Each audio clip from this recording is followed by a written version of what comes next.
Assalamualaikum warahmatullahi wabarakatuh. Perkenalkan, nama saya Muhammad Rizky Ardiansyah dengan NIM 2004-6070. Saya akan menjawab 5 soalan ujian akhir semester mata kuliah Sejarah Indonesia Kuno. Pertama, analisalah kenapa berakhirnya Kerajaan Mataram kuno tahun 930 Masehi menjadi sebab lahirnya Kerajaan Madang Kamula atau dinasti Isyana. Runtuhnya Kerajaan Mataram disebabkan oleh beberapa faktor. Faktor yang pertama yaitu disebabkan oleh letusan Gunung Merapi yang mengeluarkan lahar. Kemudian lahar tersebut menimbun candi-candi yang didirikan oleh kerajaan, sehingga candi-candi tersebut menjadi rusak. Faktor yang kedua, runtuhnya Kerajaan Mataram disebabkan oleh krisis politik yang terjadi pada tahun 927 sampai 929 Masehi. Faktor yang ketiga, runtuhnya kerajaan dan perpindahan letak kerajaan dikarenakan pertimbangan ekonomi. Di Jawa Tengah, daerahnya kurang subur, jarang terdapat sungai besar, dan tidak terdapatnya pelabuhan strategis. Sementara di Jawa Timur, apalagi di pantai selatan Bali, merupakan jalur yang strategis untuk perdagangan dan dekat dengan daerah sumber penghasilan komoditi perdagangan. Pusindo mempunyai jabatan sebagai Rake Ahino ketika Wawa menjadi raja di Mataram. Lalu pindah ke Jawa Timur dan mendirikan dinasti Isyana di sana dan menjadikan Walunggaluh sebagai pusat kerajaan. Pusindo yang membentuk dinasti baru yaitu Isana Wangsa Mataram sebagai kelanjutan dari kerajaan sebelumnya yang berpusat di Jawa Tengah.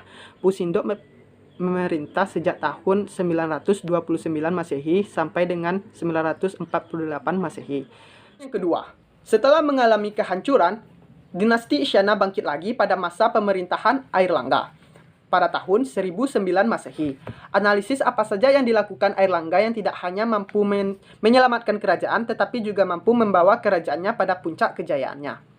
Pertama-tama, Airlangga membangun ibu kota baru yang bernama Watanmas di dekat Gunung Penanggungan. Ketika Airlangga naik tahta tahun 1008, wilayah kerajaan hanya meliputi daerah Sidoarjo dan Pasuruan saja. Karena sepeninggalan Dharmawangsa Teguh, banyak daerah bawahan yang melepaskan diri. Kedua, pada tahun 1023, kerajaan Sriwijaya yang merupakan musuh besar Wangsa Isyana dikalahkan oleh Raja Kolamandala dari India. Hal ini membuat Airlangga lebih leluasa mempersiapkan diri untuk menaklukkan Pulau Jawa. Sejak tahun 1025, Airlangga memperluas kekuasaan dan pengaruhnya seiring dengan melemahnya kerajaan Sriwijaya. Mula-mula yang dilakukan Airlangga adalah menyusun kekuatan untuk menegakkan kembali kekuasaan bangsa Isyana atas Pulau Jawa. Ketiga, melemahnya Raja Hasin dari Selatan Wangker. Pada tahun 1030, Airlangga mengalahkan Wisnu Prahbawa, Raja Wuratan, dan Wijayawarma, Raja Wangker, kemudian Panunda, Raja Lewa. Pada tahun 1031, putra Panunda mencoba membalaskan dendam, namun dapat dikalahkan oleh Airlangga. Soalan yang ketiga, analisis hubungan hancurnya kerajaan Kediri di bawah pemerintahan Kartajaya dengan lahirnya kerajaan Singosari pada tahun 1222 Masehi di bawah pemerintahan Ken Arok. Pada tahun 1222 terjadi perseteruan antara Kartajaya dengan kaum Brahmana. Perseteruan tersebut terjadi karena masalah pembagian tanah. Karena permasalahan tersebut, kaum Brahmana mendatangi Ken Arok untuk meminta bantuan. Hal ini kemudian dijadikan kesempatan oleh Ken Arok untuk mengambil hati kaum Brahmana, yang kemudian Ken Arok diangkat menjadi raja oleh kaum Brahmana. Setelah Ken Arok menjadi raja, kemudian terjadi peperangan antara Ken Arok dengan kerajaan Kediri, yang peperangan tersebut dimenangkan oleh Ken Arok. Karena kemenangannya atas kerajaan Kediri, Ken Arok menyatukan seluruh wilayah kekuasaan Kediri dan mendirikan kerajaan baru yang bernama Singosari. Nomor 4, jelaskan kenapa suksesi atau pergantian raja pada kerajaan Singosari selalu diwarnai dengan pertumpahan darah. Pola penggantian kekuasaan di kerajaan ini dijelaskan dalam kitab Pararaton bahwa pergantian kekuasaan akan selalu dilakukan dengan aksi pertumpahan darah atas dasar balas dendam. Ranggunguni dapat mengakhiri pemerintahan dengan baik karena pada masa pemerintahannya ia memerintah bersama Wisnuwardana yang diibaratkan sebagai dua ular yang berada dalam satu ilang yang menciptakan perdamaian di antara keluarga Ken Arok dan Tunggul Ametung. Pemalayu merupakan sebuah ekspedisi pada abad ke-13 atau 22 Agustus 1286.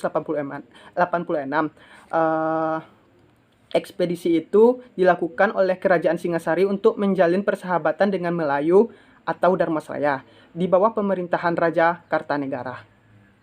Analisalah hasil kebudayaan dan lokal jenius dan zaman Hindu-Buddha yang masih bertahan sampai saat ini dan jelaskan kenapa hal tersebut terjadi.